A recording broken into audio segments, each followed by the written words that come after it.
Hello. So each of the three presentations is attempting to extend our understanding of what is of the rhetorical into different realms, the transductive, the post-digital, and sound art. And so in the spirit of this conference, my question to each of the three of you is, in your fields or in the objects of study, what is an example of something that is not rhetorical? Well, okay, I'll jump in. I'll take the bait. All right.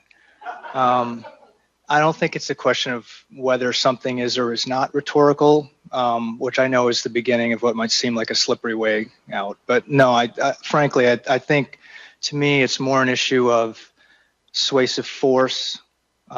It's about how compelling something is. And so, for example, a presentation at an academic conference has so much force. It creates so many energy waves compared to, Ariana Grande, who just seems to get my kids and everyone else completely insane. There's just a lot more energy going on there. So to me, it's not about whether one is or isn't. I think it's just a question of what kind of force is being translated to which kinds of audiences and to what effects. Yeah, I'll take the debate too. The short answer is nothing. Right? It's all potentially rhetorical, right? But rather than come up with a generic definition of rhetoric, we have to articulate the rhetorical in each instance, right? So in each project that we do and we articulate as something rhetorical, then that makes it rhetorical. That connects it to something rhetorical and extends it out into another version of itself that's rhetorical. Right. So it's through that research and through that project that we produce these things. It's not something that's just out there. But everything can potentially be brought into that kind of ecology or network, whatever we're going to call it. And I think that's what Dave was maybe suggesting. I think we actually kind of said the same thing. Yeah, I just said it in a different way. Yeah.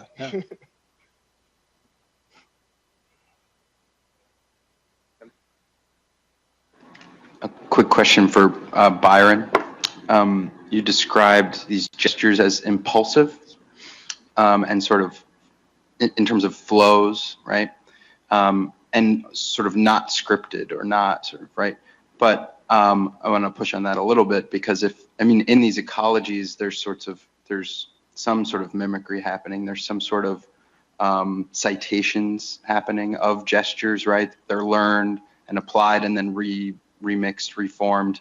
So I wonder if you might sort of unpack that the way you're, and I think you're taking maybe even, that might have been a quotation that you were pulling when you were talking about sort of impulsive gestural ecologies, but talk a little bit about where they come from and how, I'll stop there, where they come from. Well, this is a little bit of what I was poking at Thomas about, right? Because he's so sort of anti-genre. I said, well, is sound art becoming a genre? Because it kind of seems like it is to me, right? And the way I'm thinking about it right now has to do with Spinoza and those levels, because that meso level is, human, conscious, intentional, or propositive action. They are putting together, their stage, plugging things in for particular reasons, right? It's not random, right? So that is a part of the ecology. So I'm not saying that it's not, right?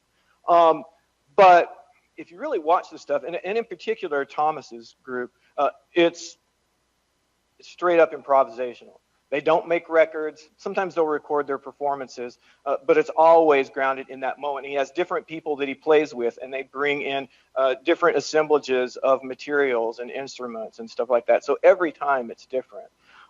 And there was a video I was going to show, it was about a 4-minute clip or trailer for all this video that we have of them, where they talk about in their performances, even they can't tell sometimes where a sound comes from, right? Who's making that sound? Is that Bobby? Is that Luke? Is that Thomas? Because it's not any of them. It's in the overlapping sound waves that are happening in the room, right? And those things can't be sort of controlled or predicted in certain kinds of ways or in certain kind of sense. And that's what they're after. That's their goal. But it's their goal to be after that, right? So it has that kind of feedback.